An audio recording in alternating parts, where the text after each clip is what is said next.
जो खबर कोई नहीं दिखाएगा वो आपके जरिए आज सोशल मीडिया का जमाना है, पूरा देश देखेगा। सम्मानित साथियों, पिछले 6 न्यायिक सम्मेलन हमने किए राजस्थान के अलग अलग कोनों में, और 7वां सामाजिक न्याय सम्मेलन समापन हमें वो यहां करना था। ये प्रदेश की राजधानी है। उसके साथ साथ जो हमारी साइकिल यात्रा, सामाजिक परिवर्तन आर्थिक मुक्ति साइकिल यात्रा जो चली हुई है, वो भी आगे बढ़ेगी और अलग अलग विधानसभाओं में हमारी सभाएं भी होंगी। और मेरा ये अटल विश्वास है कि इस बार राजस्थान की धरती ऐतिहासिक निर्णय लेगी और अमीरों को नकार के गरीबों के बच्चों को ताकत देने का काम करेगी। ऐसा मेरा विश्वास है राजस्थान में। यहाँ की सरकार से भी मुझे बहुत कुछ कहना है। कहना इसलिए है क्योंकि हम लोग प्रदेश की राजधानी में हैं। जैसी चमक सूर्य की मेरे चेहरे पे पड़ी है, ऐसी चमक आपकी जिंदगियों में आ जाए, यही पूरा आंदोलन है, यही पूरा संघर्ष है, यही लक्ष्य है। और ये चमक तब तक रहेगी जब तक आप लोग संघर्ष करोगे। जिस दिन आपने संघर्ष का रास्ता छोड़ के सुविधा का रास्ता इख्तियार कर लिया, ये चमक भी चली जाएगी। मेरे साथियों, इस बात को आप लोग याद रखना। तो जैसा मैंने कहा कि यहाँ की सरकार से भी बात करनी है, लेकिन यहाँ की सरकार के साथ यहाँ अपने लोगों से भी बात करने की वो क्या चाहते हैं। अगर आप इन सरकारों से खुश हो, अगर आप इन सरकारों के कार्यकाल से खुश हो, तो फिर आपको आजाद समाज पार्टी को समर्थन करने की कोई जरूरत नहीं। और अगर आप ये मानते हो कि बार-बार आपसे धोखा करके, आपसे झूठे वादे करके आपको ठगा गया है, तो फिर हमारे यहाँ एक कहावत है कि अजमाए हुए को अजमाया हुआ नहीं जाता। अगर आप मानते हैं कि यहाँ सभी सरकारों ने आपको बेबस, लाचार, गुलाम बनाने का काम किया है, तो मेरे साथियों फिर ऐतिहासिक निर्णय लो। क्योंकि भारत में आज लोकतंत्र है और लोकतंत्र में बहुमत का शासन होना चाहिए। जिनका वोट होना चाहिए उनका राज होना चाहिए। लेकिन वोट यहाँ आपके पास है, राज आपके हिस्से में नहीं आया। आपके हिस्से में आया जुल्म, जाति, बेबसी, लाचारी, अन्याय, अत्याचार और खिंचती खाल, लुटती अस्मत, ये आपके हिस्से में आया। बेबसी, लाचारी और कई तरह की बेबसी, लाचारी। अभी यहाँ छात्र संघ चुनाव होते थे, छात्र संघ चुनाव से हवा का पता लगता था। इस बार भीम आर्मी स्टूडेंट फेडरेशन मैदान में आई तो मुख्यमंत्री जी चुनाव से ही मुकर गए। वो कहते हैं चुनाव नहीं कराने, क्योंकि लोकतंत्र की सबसे पहली पाठशाला है छात्र राजनीति। और छात्र राजनीति से जो निकल के आता है वो सरकार के दमन के आगे झुकता नहीं। उसका सबसे बड़ा उदाहरण आपके सामने चंद्रशेखर आजाद खड़ा। जहां एक तरफ अमीरों की औलादें एसी के कमरों में सीखती है, बड़े बड़े मंच पे सीखती है, वहां गरीब किसान, कमेरे, नौजवानों की औलादें वो छात्र संघ के जरिए यूनिवर्सिटी और कॉलेजों में सीखती है। इनको लगा कि नया नेतृत्व ना खड़ा हो, इनका आपसी गठजोड़ चलता रहे, नए नेतृत्व का निर्माण ना, इसलिए छात्र संघ चुनाव को टाल दिया जाए। याद रखना मुख्यमंत्री जी, आप भले ही सत्ता की ताकत से छात्र संघ चुनाव को ना होने दो, लेकिन आप 2023 का चुनाव नहीं रोक सकते। 2023 का चुनाव होगा और ये युवा शक्ति राजस्थान की काया पलट के रख देगी। इस बात को आप याद रखना। आप नौजवानों की बात करते हो किस मुंह से?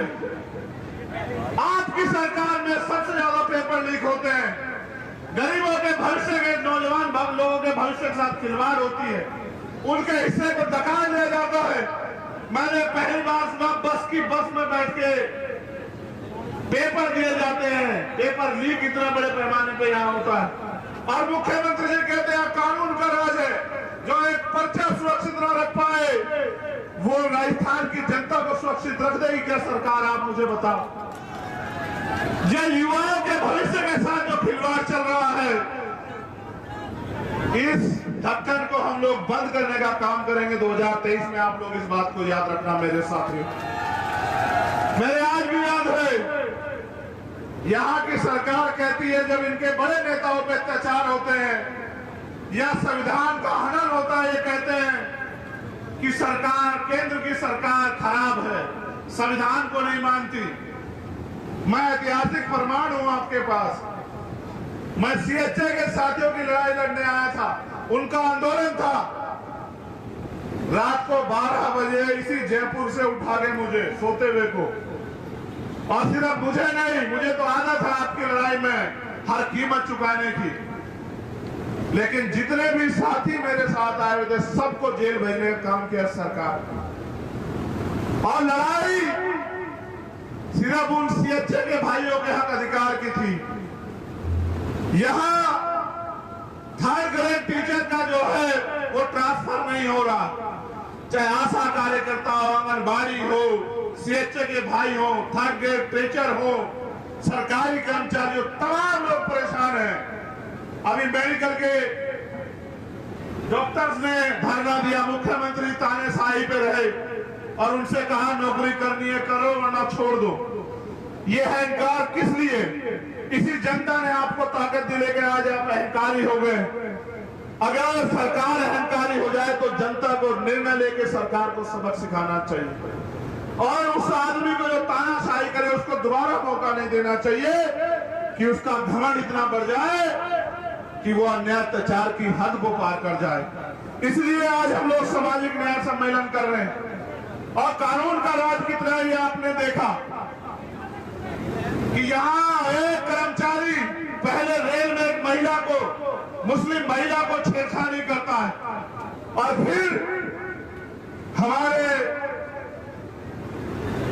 एक देशभक्त एएसआई की जो है टीकाराम मीणा जी की, और उनके साथ अस्कर और तमाम लोगों की, जिनका सगर भाई के मैं घर भी जाऊंगा, वो यही जयपुर के थे, उनके आंसू पूछने के लिए, लेकिन उनकी गोली मार के हत्या कर देती है। ये व्यवस्था जो यहाँ राजस्थान में है, और एक सरकारी कर्मचारी की हत्या होती है, शहीद का दर्जा देने के बजाय मुख्यमंत्री जी और उनके नेता बैठ के उस परिवार का मजाक उड़ाते हैं। ये इस बड़े सरकार की सच्चाई है आपके सामने। एक मेरे याद है, आपने ऐसे इतनी बड़ी ताकत में SC/ST की महापंचायत की थी, आपको याद है या नहीं है बताओ? जिस दिन से उन कर्मचारियों ने अपनी मांगों को लेकर SC/ST की महापंचायत की, वो सारे कर्मचारी, मैं जानता हूं कितना उत्पीड़न उन अधिकारी कर्मचारियों का सरकार के लोगों ने किया। सरकार को लगा कि ये कर्मचारी अपने हक आवाज के लिए समाज को इकट्ठा कर रहे हैं। मैं उन कर्मचारी साथियों से भी कहना चाहता कि जब तक आप अपनी राजनीतिक ताकत नहीं बनाओगे, जब तक आप अपने व्यक्ति को ताकतवर नहीं बनाओगे, इसी तरह के दमन का सामना आपको करना पड़ेगा। लेकिन विश्वास रखिए, अगर एक भी कर्मचारी का दमन होगा तो दमन करने वाला चाहे मुख्यमंत्री हो या उनका कोई मंत्री हो, उनका कोई अधिकारी, वो चैन से नहीं बैठेगा कुर्सी में। इस बात को आप लोग याद रखना। 2 अप्रैल 2018 के सारे मुकदमे वापस अभी नहीं हुए, सारे मुकदमे वापस, और SC/ST आयोग बनाया, किसी पोस्ट ऑफिस से ज्यादा नहीं है वो, उनकी कोई बात नहीं मानी जाती। उनके जो अध्यक्ष है उनको भी मैंने सुना, वो भी बेचारे कहते रहते हैं कि साहब ये परेशानी को सुनता नहीं, एक झुंझुना बना के रख दिया, उसको कोई ताकत पावर नहीं है। झुंझुना इसलिए बना दिया कि हम सवाल ना करें, लेकिन सवाल तो करने पड़ेंगे। जनता ने आपको वोट देकर सरकार बनाया, और सरकार इसलिए बनाया कि 2 अप्रैल 2018 में स्पेशली SC/ST के लोगों ने जो आंदोलन किया, उन पर झूठे मुकदमे लगे, उनकी खाल खींची गई। उन्होंने सोचा कि बीजेपी को रोकने के लिए हम लोग कांग्रेस को वोट दे देते हैं। उन्होंने आपकी सरकार बना दी, आपने उसके नाम पे 2019 में वोट लिया, और अब आज तक आपने मुकदमे वापस नहीं किए, ना ही आयोग को ताकतवर किया। ये बात इस बात को स्पष्ट करती है कि आप इन वर्गों के हितैषी हो ही नहीं। सम्मानित साथियों, बड़े दर्द के साथ कहना पड़ रहा है, देश भर के जुल्म अत्याचार एक तरफ, देश भर का अन्याय अत्याचार एक तरफ और राजस्थान का अन्याय अत्याचार एक तरफ, और फिर आप अन्याय अत्याचार के खिलाफ आवाज भी नहीं उठा सकते। आपको याद है जितेंद्र मेघवाल, कितने लोगों को याद है, हाथ उठा खड़ा हो। आपको याद है इंद्र मेघवाल, आपको याद है कार्तिक भील,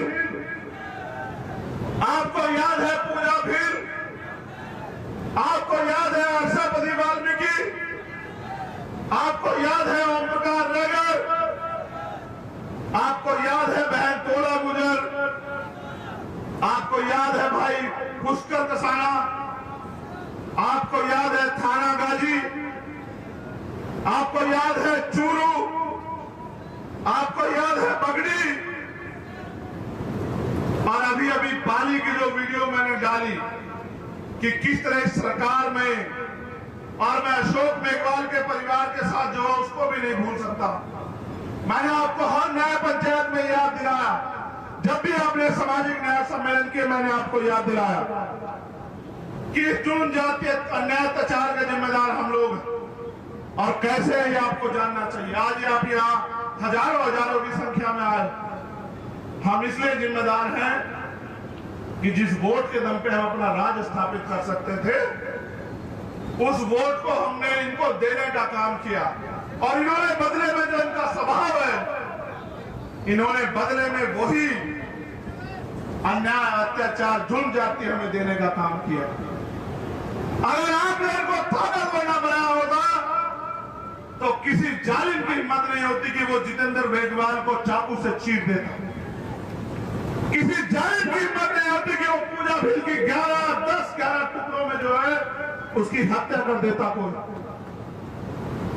किसी सामंत की हिम्मत नहीं होती कि वो इंद्र मेघवाल को पीट के मार देता। मटकी छूने पर उसके खिलाफ पंचायत होती है, ये हमें मारते भी है, और उनके खिलाफ हमारे जो अन्याय की लड़ाई है उसके खिलाफ पंचायत भी करवाते हैं। आप ये बताओ कि बाबा साहब ने हमें वोट का अधिकार स्वाभिमान सम्मान की जिंदगी के लिए दिया, बाबा साहब ने हमें वोट का अधिकार गुलामी की बेड़ियां काटने के लिए दिया, और आपने अपनी वोट का प्रयोग किस लिए किया मेरे साथियों? ऐसे लोगों पे भरोसा करने के लिए जिनका बस चले तो आपसे सांस लेने का अधिकार छीन ले, जिनका बस चले वो आपसे पानी पीने का अधिकार छीन ले, जिनका बस चले वो आपसे अच्छे कपड़े पहनने और आजादी से जीने का अधिकार छीन ले। ऐसे लोगों का इसलिए क्योंकि हमने गलती की तो सजा भी हमें मिल रही। वो दो धारी तलवार है, अगर आप दुश्मन को दोगे तो आपका इलाज होगा, और अगर आप अपनों को दोगे तो आपकी परेशानियों का इलाज होगा। आपको ये तय करना है कि आपको किसका इलाज करवाना है, अपना या उनका, या अपनी परेशानियों का। मेरे प्यारे भाइयों, सरकार ने बहुत सारी नई योजनाएं कुछ दिन पहले लागू की। क्यों 4.5 साल से पहले लोग नहीं रहते थे क्या?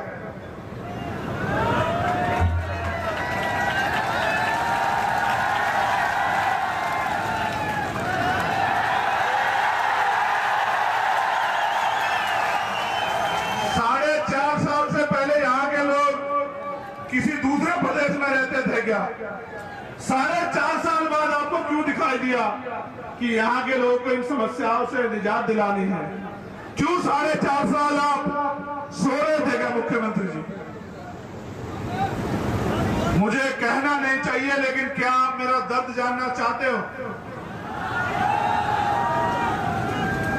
मैं उदयपुर आया जितेंद्र मेघवाल के परिवार से मिलने के लिए। इन्होंने मुझे एयरपोर्ट से वापस भेज दिया। मैं उसके बाद 3 बार आया। मैं आके प्लेन से उतरता नहीं, ये मुझे एयरपोर्ट पे अरेस्ट कर लेते। और फिर गाड़ी में बिठा के दिल्ली छोड़ के आते। एक बार ये मुझे दिल्ली छोड़ के आए, मैंने इन पे फिर भरोसा किया। मैंने इनसे हाथ जोड़ कहा कि अकेला आदमी जाना चाहता हूं इंद्र मेघवाल के परिवार से मिलने के लिए, उस परिवार को मेरी जरूरत है।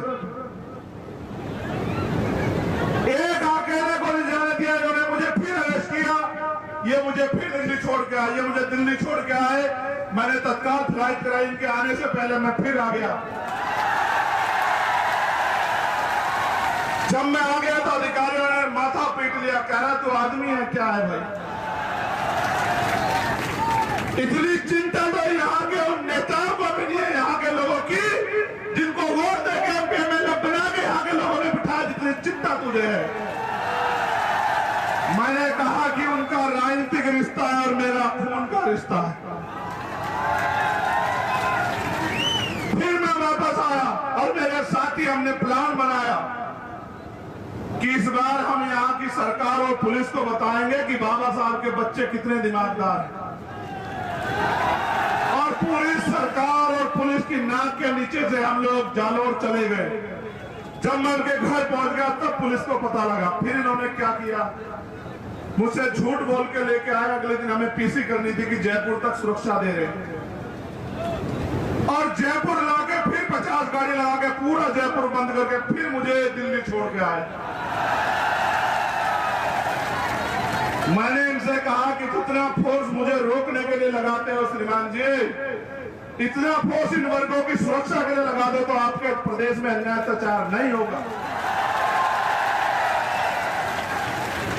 मैं आता भी तो करता क्या, आपसे तो अपील करता कि आओ लड़ो। लेकिन मैं आपसे पूछना चाहता हूं, ओम प्रकाश रेगर का परिवार इस मंच पे है, उसकी छोटी बहन जो मेरी भी छोटी बहन है, उस माँ से उस पिता से मैंने वादा किया था कि आपके बच्चे को न्याय दिलाऊंगा, अपने छोटे भाई ओम प्रकाश रेगर को न्याय दिलाऊंगा।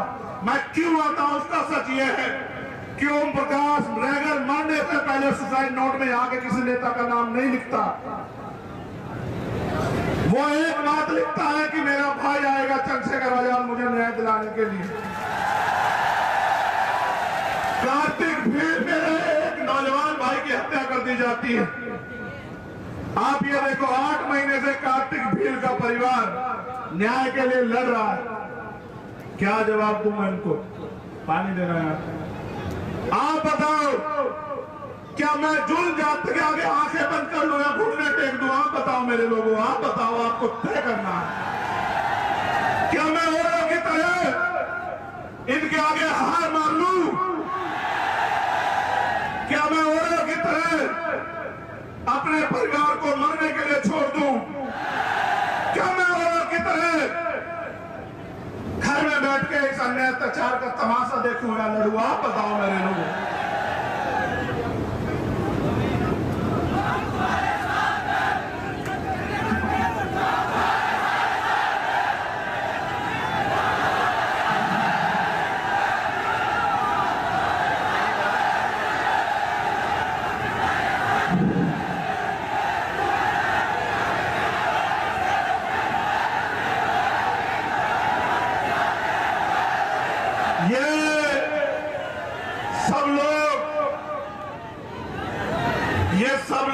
ये सोचते होंगे कि हमें आजाद हुए 75 साल हो गए,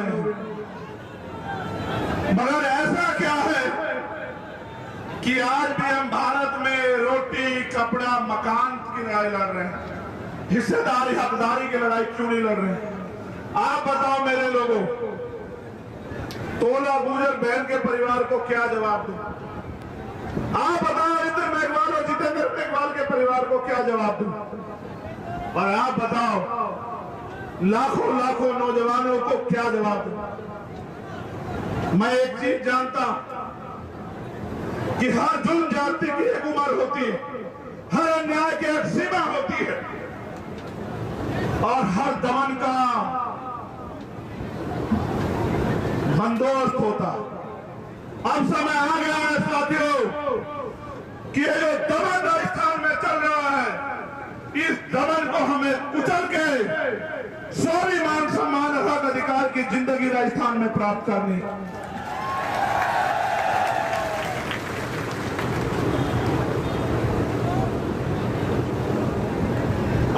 राजस्थान में पॉलिटिकल टूरिज्म भी चल रहा है। ये पहली बार नहीं हुआ, चुनाव आया है तो बहुत सारे लोग घूमने आए, गली गली घूम रहे। उनकी जरूरत है भाई, उनको घूमना भी चाहिए। नहीं घूमेंगे तो आपकी वोट को बेचेंगे कैसे? आपके टिकटों को बेच के पैसे कैसे कमाएंगे भाई? उनको घूमना चाहिए भाई, उनको जरूरी है घूमना। मगर उनसे ये भी पूछना कि भाई आप 4.5 साल कहां थे? 4.5 साल आप भी मुख्यमंत्री जी की तरह सो रहे थे क्या? 4.5 साल में आपको इन कमजोरों का दर्द नहीं लगा? आज जब इनकी आवाज उठाने के लिए सैकड़ों नेता नौजवान राजस्थान में तैयार हो गए हैं, उन नेताओं के सपनों को कुचलने के लिए आज पैसे वाले लोग पॉलिटिकल टूरिज्म कर रहे हैं राजस्थान में। ऐसे टूरिज्म करने वालों को, घूमने वालों को भी आप लोगों को जवाब देना है। मेरा तो एक ही बात को कहना है, एक चीज बहुत जरूरी जिससे आपको सावधान रहना, जो भी 9 में हुआ, जो करने का प्रयास बरेली में किया गया, यहां जिनकी सरकार है उनसे हमें सत्ता छीननी है। लेकिन इसके बाद 2024 में सेंटर में भी जो भाजपा की सरकार है उनसे भी हमें सत्ता छीननी, इस बात की भी तैयारी हम लोगों को करनी है। इस बात से भी सावधान रहना है कि नूह में जिस तरह से प्रायोजित हिंसा कराई गई, मैं धन्यवाद देता हूं प्रभाकर चौधरी जी को। एक ऐसा आईपीएस जिसने सरकार के आगे घुटने नहीं टिके और जो लोग दंगा कराना चाहते थे बरेली में, उनको जवाब देने का काम किया, उनको भगाने का काम किया। और एक ईमानदार अधिकारी को खामियाजा ये चुकाना पड़ा कि उनको हटा के वहां से उनका डिमोशन करके पीएससी में लगा दिया गया। सरकारें बदलेंगी। नूह की जो हिंसा हुई वो हिंसा प्रायोजित है, और इसलिए प्रायोजित है कि किसी तरह से वोटों का डिवीजन हो जाए, बंटवारा हो जाए। नूह की जो हिंसा है वो हिंसा इसलिए है क्योंकि कुछ पार्टियों की दुकानदारी यहां हिंदू मुसलमान की राजनीति करके कामयाब होती है। लेकिन मैं आपसे पूछना चाहता हूं कि हमारे महापुरुषों ने हमें जोड़ना सिखाया या तोड़ना सिखाया? आप बताओ मेरे लोगों। तो क्या किसी बंटवारे से हमारी राजनीति कामयाब हो जाएगी? इस सारे बंटवारे और हिंदू मुसलमान के दंगे के चक्कर में हमारे अपने मुद्दे दब जाते हैं। मैं गुर्जर समाज के हमारे नेता बैठे हैं, मैं उनको पूछना चाहता हूं, क्या 72-74 गुर्जर समाज के वीरों का बलिदान भूल गए हो क्या?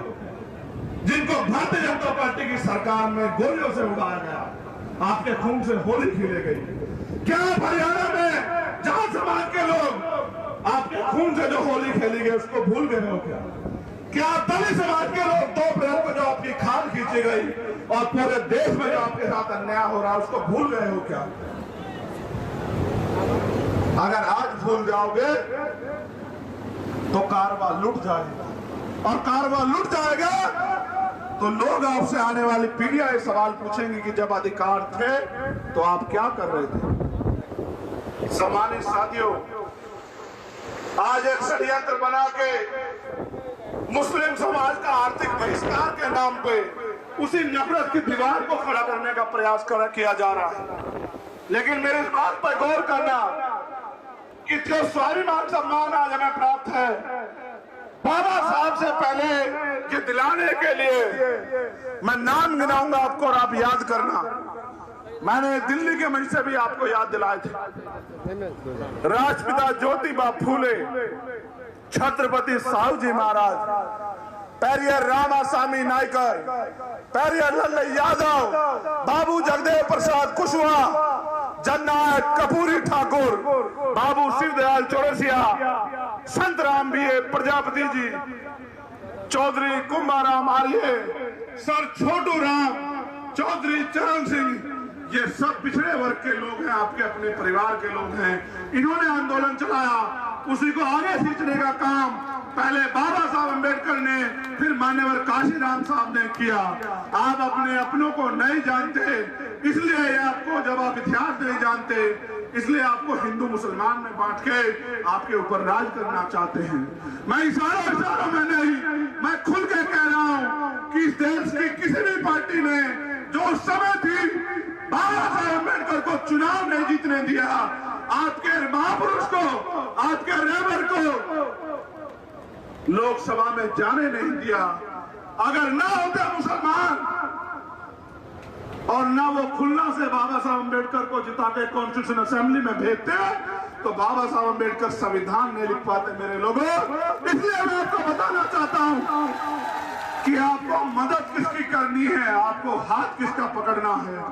हमारी लड़ाई किसी जाति धर्म से नहीं है, हमारी लड़ाई अन्याय अत्याचार के खिलाफ है, गैर बराबरी पर आधारित व्यवस्था के खिलाफ है, हमारी लड़ाई असमानता के खिलाफ है, हमारी लड़ाई हिस्सेदारी की है, हमारी लड़ाई स्वाभिमान सम्मान के जीवन की है। और अगर कोई मनवादी विचारधारा को, गैर बराबरी की विचारधारा को पालने पोसने का काम करेगा, तो वो हमारा अपना कभी नहीं हो सकता। इस बात को आपको याद रखना। सम्मानित साथियों, एक बार मैं आया था गोली लगने के बाद भरतपुर, और आज आया हूं राजस्थान। मेरे जैसे हजारों लोग के खून बहेंगे। आजादी मांगने से नहीं मिलती है, आजादी की कीमत चुकानी पड़ती है। सरदार मनोज सिंह धोनी यहाँ बैठे हैं, हमारे राष्ट्रीय सचिव सोमनाथ प्रजापति जी यहाँ बैठे हैं। इतिहास गवाह है, मांगने सिर्फ भीख मिलती है, अधिकार और आजादी छीननी पड़ती है, और छीनने के लिए बल की जरूरत होती है। और साहब काशीराम जी ने कहा, जिनका दल नहीं होता उनका बल नहीं होता, और जिनके पास बल नहीं होता उनकी समस्याओं का हल नहीं होता। मैं अपनी बहनों से पूछना चाहता हूं, माओ से पूछना चाहता हूं, अगर अमीर इस देश में गरीबों के हितैषी होते तो आप बताओ कोई गरीब रहता क्या? आप जानते नहीं राजस्थान का हाल,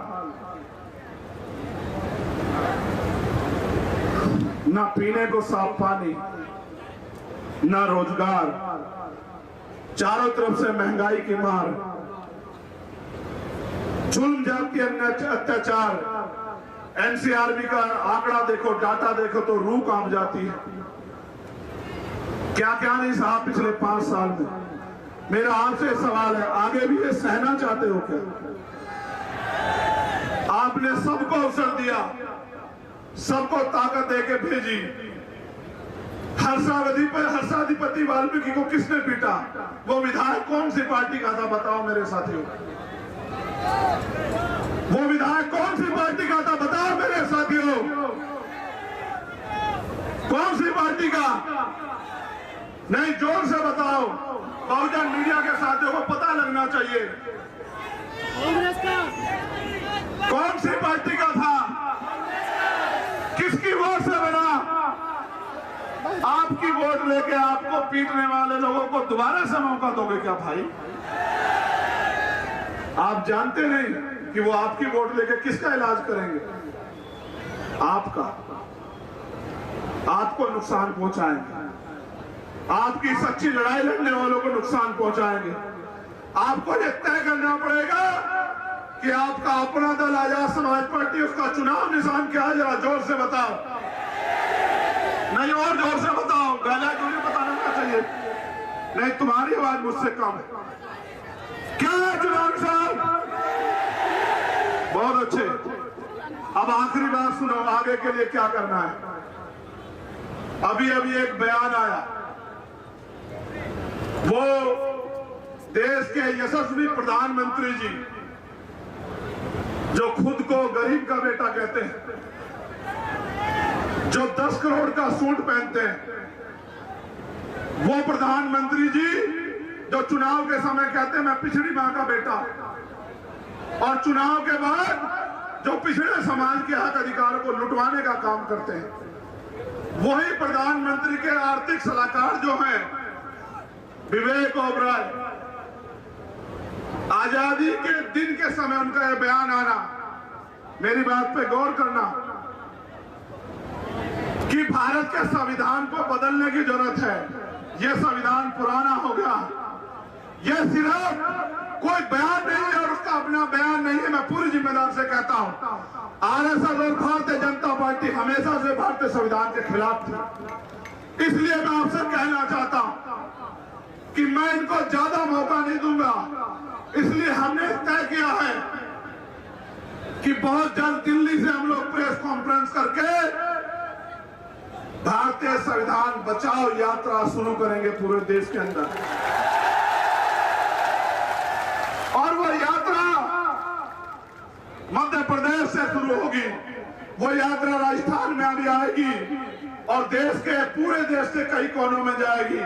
उस यात्रा का मकसद ये है कि जो संविधान इस देश के हर एक व्यक्ति को बराबर का सम्मान और अधिकार और अवसर देता है, हम करोड़ों शोषितों को स्वाभिमान सम्मान का जीवन देता है, देश की महिलाओं को सरपंच से लेकर प्रधानमंत्री राष्ट्रपति बनने का अधिकार देता है, वो संविधान जो गैर बराबरी से मुक्ति की बात करता है, वो संविधान जो अन्याय अत्याचार को खत्म करने की बात करता है, वो संविधान जिसकी वजह से एक प्राइमरी स्कूल के हेडमास्टर का बेटा यहाँ से आके बोल रहा है। आप इस मंच पर उपस्थित हैं और यहाँ इतने अच्छे माइक लगे, टैंक लगे हैं। उस संविधान की रक्षा के लिए भी आदमी का जन्म हुआ था। इसलिए मैं आपको वचन देकर वादा करता हूं, मेरा वचन अटल है।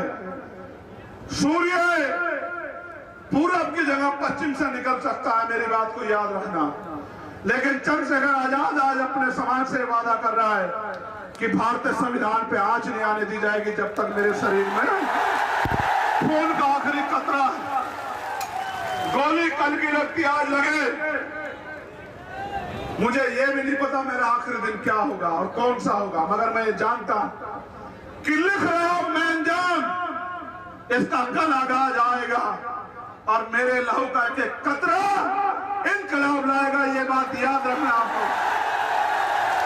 इसलिए भारतीय संविधान को बचाने की इस यात्रा के आप लोग सारथी बने। और ये यात्रा की एक अच्छाई मैं आपको बता दूं, हमने निर्णय लिया है कि दिन में इस यात्रा के जरिए हम लोग समाज को तैयार करेंगे और टूरिज्म नहीं होगा। यह यात्रा क्या तो साइकिल पे होगी या पैदल होगी, प्लस रात के ठहराव की व्यवस्था पहले से नहीं होगी।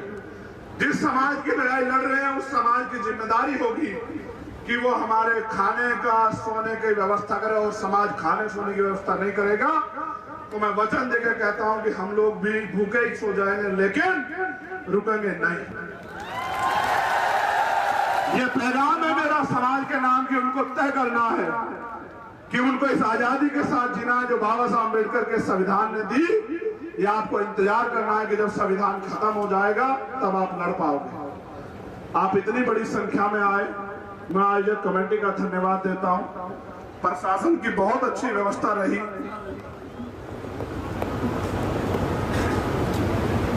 मैं प्रशासन का, पुलिस का भी धन्यवाद, पहली बार धन्यवाद दे रहा हूं क्योंकि हमसे पहले तो आपने मुझसे ऐसी दुश्मनी निभाई सरकार के इशारे पे। भाई मैं भी आपकी तरह किसान, एक प्राइमरी स्कूल के अध्यापक का बेटा हूं, आप भी किसान का मेरे को बेटे।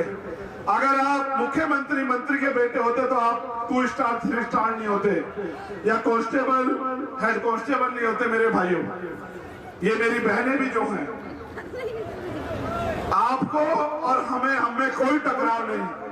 हम अपने अधिकार के लड़ने के लिए जाते हैं और आपकी मजबूरी होती है सरकार के इशारे पे कि आपकी लाठियों से हमें पिटना पड़ता है।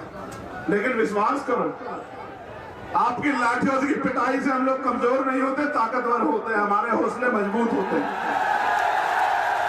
लेकिन आप भी ये याद रखा करो कि लाठी थोड़ी आराम से चलाया करो।